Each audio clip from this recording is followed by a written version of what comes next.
Okay, for your mat class. Okay, so the question is, can I teach low Cobra, especially in particular about the breath in low Cobra? So I'm going to show a couple of modifications as well. I will say low Cobra, so also with the question is that there's a lot of students who have SI joint issues. I have a lot of students who have SI joint issues, and part of that is yoga can create a lot of SI joint issues if not done properly. So I'll show you with no prop. Okay, so the first thing I do, is that okay? Move your spine out of the way here, so you... I'm using my spine. Ah. One time I keep it in my garage, and one time the hip fell off, and I'm like, oh no, my spine broke. And my neighbor comes running from across the street, are you okay? So I'm a cheater, and I find that many people, the body wants to cheat and take the path of least resistance. So with Cobra, this is cheating. Cheater, cheater, cheater. So I often will have them bring their hands back here so they're not tempted to cheat. And I'll have them start with the head to one side if that doesn't bother their neck. Otherwise, they can stay with the forehead down. And then to prepare, press the pubic bone down, press the tops of the legs into the ground and the tops of the feet into the ground to stabilize. Then you always rise on the inhale, and it's like someone's pulling a string out the crown of your head. So you would inhale, and I like to engage the arms and the shoulder blades, then lengthen through the crown of the head as you come up. And notice I'm not doing that. You're keeping the neck long. And then exhale, come down, alternating which way you turn the head. Inhaling, coming up. Lifting the arms and drawing the shoulder blades together first really gets the rhomboids engaged. And then lifting up head, neck, and shoulders. And it's that always lengthening through the crown of the head. Then before they come out, and I learned this one from Lulu.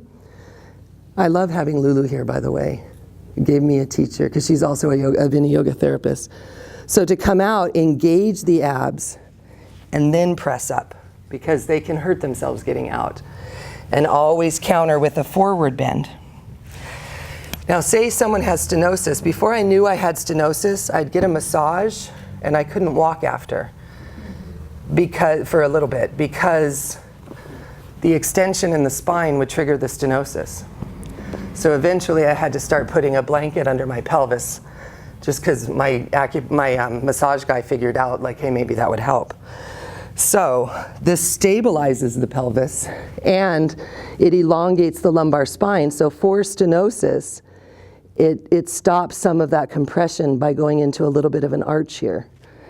So here, and then you can also have the arms here, hands under the shoulders.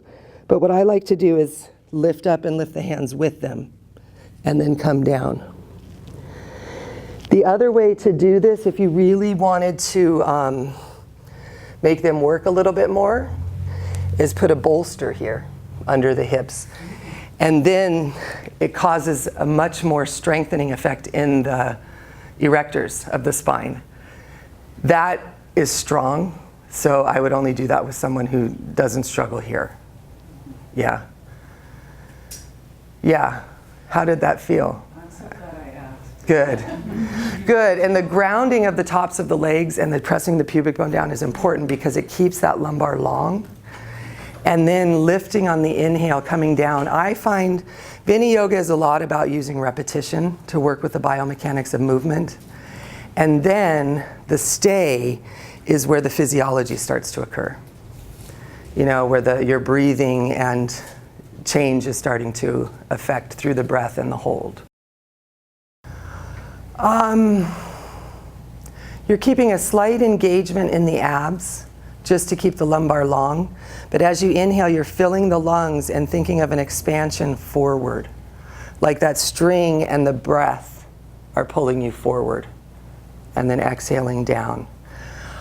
You could do, I would never do a 3-part inhale on Cobra just because I think it would be too intense, but you could do a 2-part where you ground, and then inhale half the air as you press the pubic bone down, lengthen through the crown of the head, and just barely lift the head. Pause, and then continue lifting on the second half of the inhale. And then exhale, lengthen the exhale, and slowly come down. So that would be beneficial. And you can do that even in Apanasana, where you do a 2-part exhale. Inhale, take the knees away. Exhale half the air as the knees come halfway towards you. Pause. Exhale the rest of the air as the knees come the rest of the way in. So there's a lot you can get into with breath adaptation. Yeah.